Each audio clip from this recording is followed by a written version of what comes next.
Hi, this is Cynthia McMullen with Alaska Institute of Oriental Medicine, Acupuncture, and Massage Therapy. And I'm here today with one of our alumni, Kristine, Hey. Kristine Troesch. And we were just talking and trying to figure out when you actually graduated. Yes. I think, what did we decide? I'm 2016? pretty sure it's 2016, so it's been a few years. It's been at least 4 years. Yeah. Yeah. And Yeah. so I've been seeing your name around. You're putting yourself out doing some really nice work. And I just wanted to kind of touch base and see what it is that you're doing. Yeah. So it's interesting because the kind of like shifts that have happened since I graduated from massage school, which was wonderful. It was really the pivot in my career that I was looking for at the time. That was because before that I was pre-med. So for me to kind of go from that to massage was like a big jump for me. Um, and so as I was working with clients, working on bodies after I graduated, I kind of started to see the same things pop up over and over and over again, where I'd see the same types of shoulder pains or the same types of low back pain. And a lot of what we learned at Alaska Institute was how that's really tied to traditional Chinese medicine, meridians, maybe energies or emotions, energy and motion stuck in the body.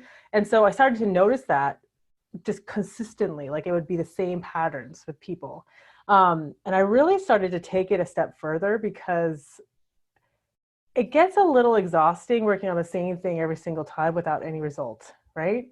And then I know for patients, that's really frustrating. They're like, okay, well, why am I not getting any better? And so I really started to take it a step further to really bring that body mind awareness back into the conversation with massage so that the clients that are on the table, it's really like tuning into the body and seeing, well, what is actually going on with this low back pain? What is it trying to tell you? Let's talk to it, see what it has to say.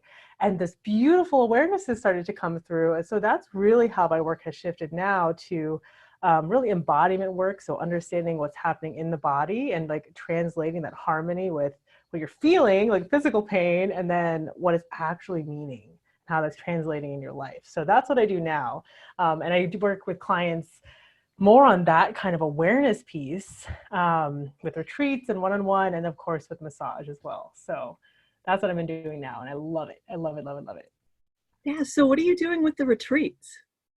So the retreats are actually I design them as a small, intimate, sacred space. Uh-huh. So when we talk a lot about some of these harder issues, especially with they're really private, especially for women, or if you're talking about menstrual cycle issues or other things that are happening, hormonal imbalances. I know I struggled with that for a long time. And you've actually helped me a lot with your essential oils. Like that same recipe I've used for my skin since the same thing. So it's beautiful. So with that, what I really noticed is that just a session on a table, even if it was consecutive, wasn't enough. There was more behind the scenes that was still percolating as far as other energies that were blocking the flow in the body, limiting beliefs that are going around in the head, in their heads that were just really just blocking them from seeing their own potential or own awareness about themselves. So the retreats are really a space for women to get together and to really be vulnerable and share those experiences with each other. And in those retreat spaces, I do some energy healing type clearings. We do some anchoring meditation, so higher vision meditation, and then also some strategy stuff as like, well, what is this like self-sabotaging cycle that we get stuck in? And then of course we put in all the pain points of like, when do I start to feel that like dragging sciatica type pain that goes down my hip, right? Usually I get it when I'm super, super stressed out. It was really interesting. I started to track those cycles and I can see that. So in the retreat, we actually get to like map it all out. You get to see that experiences with other women. And it's powerful because I know for myself, when I've come into those spaces with other women, it's very scary at first because you get there like, I just don't know if they're gonna, like, what's gonna happen, right? It's very like terrifying. And then you share something, and then the lady next to you is like, yeah, I feel that too. And so that relief and weight of, okay, I'm not so terminally unique that nobody understands what I'm going through. You're actually quite similar. So having that kind of space to share that, so powerful. And it really allows those deeper things to kind of come to the surface that you really can't get to when you're just in one session. Yeah, so let me ask you, when did you start seeing and really noticing the limiting belief part? because I know for my work, that's fascinating to see Yeah, how much what it is we're thinking translates into the physical part. And I know not everyone's ready for that, right. but the people who are find it. How did you start seeing that? I think I just started noticing it when I would hear enough clients say the same things over and over again. And it's like these like weird idioms that we say, or like I can't even. That's a big one these days. That's what the kids say, right? I can't even, or there's no way I could possibly handle this, or this is literally killing me. Or what's the other one? Another client has said this. So there's like these little sayings that kind of roll off of our tongue. Of like, oh, I could do that, but I could never do that because that's not who I am. Or I can't think of a really good example. But there's like these little sayings that we catch ourselves saying. And I would question that. I'd start to say, I was like, well, why? You know, is that really killing you? Or do you really feel like that pain's killing you? And so when you start to actually go a little bit further and show attention to that kind of pain, people start to kind of dig a little bit deeper of like, oh yeah, actually I do feel like that. This pain is actually super terrible. I just ignore it, right, for months. So the limiting beliefs, I think, came more from me asking better questions in massage. And so I talked to my colleagues, several of which are from alumni from this school as well, of really like just asking better questions. And the more I ask better questions, the more I realize like, oh, I'm actually helping them walk through these cycles of themselves and these belief systems. And then it started to unravel, but just started asking way better questions and like, oh, where's the pain today? Right? It's just like asking much deeper, like, where do you feel that? What is it saying to you? What's holding you back from releasing the pain? Right? And That's a good sometimes one. and sometimes it's like, oh no, I identify with this. And if I let go, then who am I? Right? That's a big one. Because Yeah. even if you don't know the answer to it, it still starts to Yeah. go in the back, and you're like, what am I not releasing here? Why won't I Right. let it go? Right. Right. Exactly. Yeah. Yeah. Yeah. So in the retreats then that you're doing, are you doing body work with the women? You said you're doing energy work and some different clearing. How does it work? What is like make me feel like I'm there? Sure, sure, sure. So for these retreats, it's a weekend long. So it's Friday, Saturday, Sunday. The one that's coming up this next week is online, which is perfect timing with all the stuff that's happening now. But typically there's in-person ones and online, but it's basically the same format. And so there is no actually body work during the retreats. What I do have them structured as is we really do a lot of the energy, so the higher body work first. And you do a lot of energetic body stuff. So we have this awareness that the higher densities of we're focusing on, so the higher planes, that's where the work actually is more effective. So energetically, right, and higher, and then it trickles down into physical. So if we actually attack the energetic stuff first, the emotional, spiritual stuff first, the physical body starts to naturally release. So when somebody says something that they have been holding on to for 20 years, right, that is a weight lifted off their shoulder, quite literally. So in the retreats, I actually stopped doing the body work during that time. So the retreats, they come in, and the Friday they'll be able to really dive into what the reason is that they're there for. So why are they there? Like diving into what's holding them back and really giving them the opportunity to share with each other the struggles up to that point, what the limiting beliefs are. And they don't really know that. My questions are more like, tell me what you've been struggling with up till now. And I want you all to describe it as, what do I say? Oh, as the weather. There we go. I lost the word. So describe your current struggles as a weather report.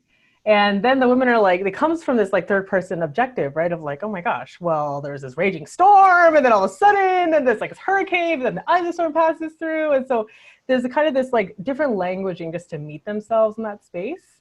So that's really that first day. It's really that activation of like what is coming up inside of them that's really ready to be acknowledged, you know, that That's they're really, that's really interesting though, yeah. how you do that, because that's totally activating the subconscious mind to use the imagination in such a different way to describe something. That's great. I love that. Yes. I have Well, to and it's borrow that from very, you. yeah, yeah, please do. Please do. I learned it from one of my teachers as well. And it comes from a very indigenous archetypal way of understanding the world, right?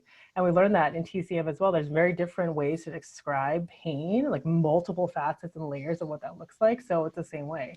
And then Saturday, so that's Friday. Friday is all about coming together, really activating that awareness of like, really like why I'm really ready to shift. And most of the clients that come to me are because they're really ready to shift out of these negative cycles of just like repeating the same behaviors over and over again and wanting a different result.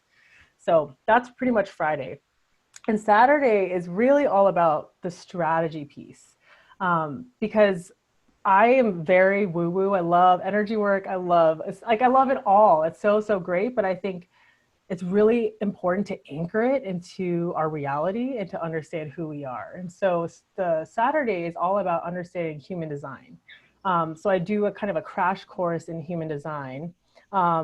And if people don't know what that is, it's basically this beautiful system that merges 9 different types of basically charts, like the Kabbalah, astrology, I Ching, and merges it all together. And it, put your birth time in and it pumps out this chart. But the way that it describes who you are and how you make decisions, how you operate from your own authority, your inner authority. So like your awareness of like, is this right for me? Yes. Is this not right for me? No. Right. All those things, it kind of undoes and gives yourself permission to just be yourself. So when I learned what mine was, it was like, oh, thank God, I can stop trying to finish all of my projects, because that's just not my energy. My energy is an initiator. I start all the things. I don't necessarily finish all the things, but I start them all. I'm very, very creative, and I have to like pour that through. So we really dive into all of that and like giving themselves permission to just let go of what the society's view of expectation is for themselves. And sometimes that's cultural, sometimes that's just personal, right? Of what we think it's supposed to look like to be a successful wife or mother or sister or whatever. So that's really powerful. And we also talk into like the proving cycle, which is really mapping out those self-sabotaging cycles. And so we kind of do this all together. I literally write it out, and we like somebody participates with me and we see it. And it's very vulnerable to go through some of these things. But again, when one person talks about that and is open, it's like everybody can receive that amount of healing, that amount of support, because they're like, oh my God, that's totally me too, right? Like I do the same thing. And it's just powerful to be able to release that weight. So Yeah, Saturday, I would imagine that yeah, that having the group there rather than having to do it by yourself, but seeing everybody kind of connecting to that and going through the same thing, that's got yeah, to build a lot of yeah, the same kind of energy, the tone that goes through the group would be yeah. really nice. Yeah, and it's really like your ability to be seen and witnessed. Like my biggest shifts in my life were when I was in a group of people, I shared something vulnerable, or something happened, and they were able to meet me and be like, "Hey, I see you and it's totally okay. And we're right here." And that's just huge as human beings being the clear word. We're here to resonate with each other and build with each other, right? And so I think we forget how powerful that like relation is, just by showing up in that sacred space and sharing our hearts, how freeing that can actually be. So that's really the whole point of the retreat, but there's a lot of all this good stuff that there's sprinkled in as well. So, oh yeah. And then Sunday's really like embodiment work and like push forward. So this is like Friday, Saturday, we let go of all this crap. We've done some clearings. We've done, we can understand these limiting beliefs. There's a little bit of a burning ceremony I forgot about. We do that on Friday, which is super fun. Oh, It's like a always nice. sage or Yes. matcha. Yeah, sage. Yeah. Oh, moxa. That's actually a good idea. I should do that. But Sunday's all about like anchoring in the vision for themselves. So that, because everybody has the idea of who they thought they would be, right? When you're 12, who you thought you were really going to be before society told you that was not possible. But that little girl, that little boy inside is like, it's still possible. We can still play. We can still have fun. We can still enjoy and still travel or do whatever we want. And so really letting them see that they can actually attain those things if they just let go of like what they think that they have to hold on to receive that. And so it's really about them anchoring that into themselves. And I do this beautiful exercise, and I'll share it with you, is I have them tune in. It's kind of like a guided meditation. And they come into this like heart space, and they really kind of take some time to walk them into that space. And then you visualize, so yourself or myself, a year, 2 year, 3 years in the future, and you're sitting there in your best dressed clothes and whatever feels most resonant, like your hair is beautiful, you're wearing this beautiful scarf you made, like mine's usually wearing something I made, right? One of my sweaters or something. But you're sitting at a table and you're surrounded by these people, and they all raise their glass and they say, to this, to us. And then what do they have to say about you and the things that you have created and the ways of service that you have been for the past year or two? And so then you get to really feel like the emotion of the impact that you can have when you step into that kind of service for yourself, that light for yourself. And that usually brings that, oh, for me, every time I'm like, oh my gosh, it feels so good. And for the clients too, to realize that like you can be of service. This isn't just about intangible like goals of millions of dollars. It's about like how we impact our community and how we serve our families and how we show up in relationships. And so that's really that push. And then we move forward into ongoing like support. So that's the whole weekend. And it's always super powerful. I always need like 3 naps afterwards because you're just like totally blissed out, you know, like a cat want to lay in the sun and just exhaust yourself and relax. But the cool thing that I do with the retreats that I think is really, really powerful is that I've been to so many, but what I've noticed is that there's this pattern where we have this like amazing moment and it's, oh my gosh, and it was like unforgettable. And you're like, I'll remember this moment for the rest of my life, right? And then it's over. And then it never happens again. And you're like, oh, I lost connection with these people. And so my work really is like to have consistent support afterwards. And I do that for another like 3 months afterwards. We have connecting time again, where we show up again in ceremony, show up again in a circle. So that this is where the rubber meets the road, to where the kids are screaming and now you have to practice your ritual, but it's like not working. And like, how do you manage and like work with that experience on a day-to-day basis of actually embodying, you know, that highest frequency that they're asking for when, you know, your husband's having a hard time and the car broke down and now the internet's gone and like all those things. So it's really powerful to see that in the daily life as well. So what books have you read or people do you follow? Who influences all the information for you? Well, for me, I learned a lot of this style of working with clients from one of my old mentors. Her name is Laura Wick. And she did this body mind coaching series, which is really because she was in her previous life, she was a massage therapist as well. So she really talked about that connection piece. And I learned a lot of that from her of like really taking it a step further to really anchor that shift in their bodies. And then really, how does that translate to the rest of their lives and how do you move that forward? So she's one of the first people that I really instigated that kind of like, oh yeah, we can do something totally differently and still have like huge change with our clients. And then there's some really beautiful books that I've read that I love, and I'm pretty much like an information hog. I just love like reading and researching. But the 2 biggest ones were Power versus Force. I don't remember the author.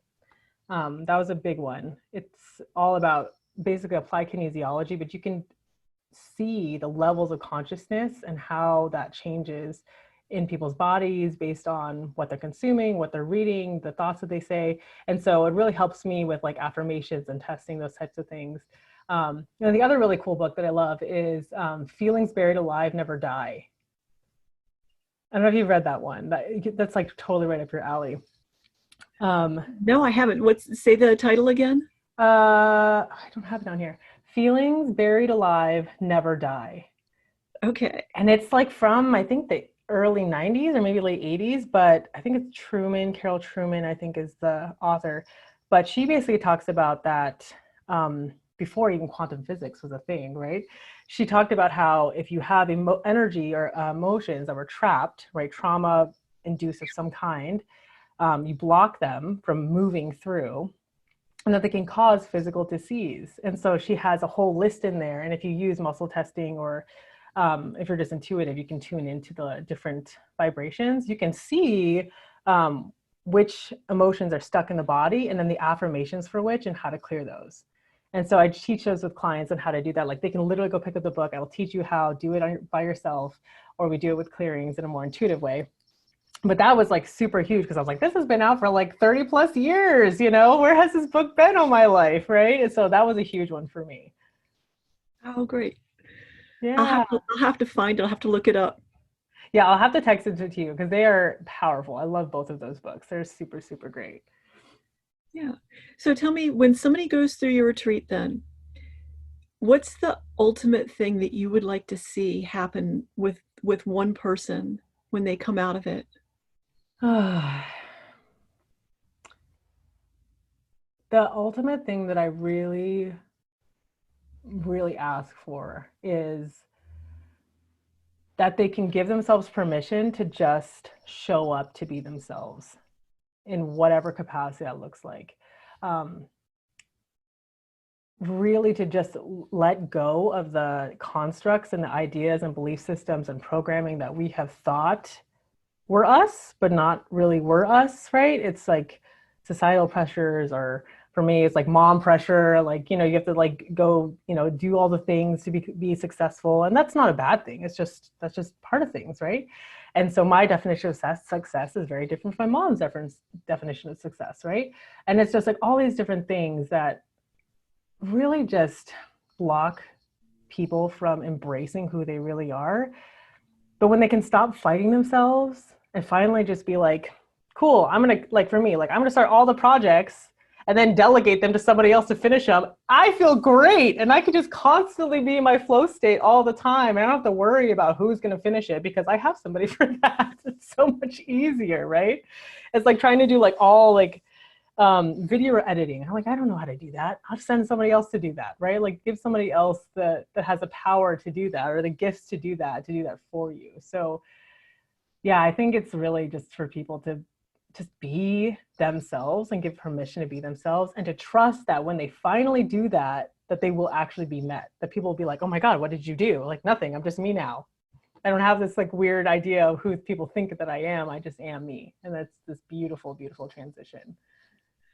So in you being you like that, what is the gift that you're offering to the world? Oh, I love that question. Do you mean me specifically or for Yeah, anybody? To no, me? you. Oh, for me. So my biggest, me being myself, this is a thing that I learned just like most recently, is that my voice really matters. There's something specific with my unique type. I'm a manifestor in human design, which means that like my voice, I'm here to kind of disrupt the status quo. So I'm here to do things differently, to not do things like everybody else, to create something new, to change, not to dismantle things, but to create something that's more supportive of the collective or for people that are feeling that.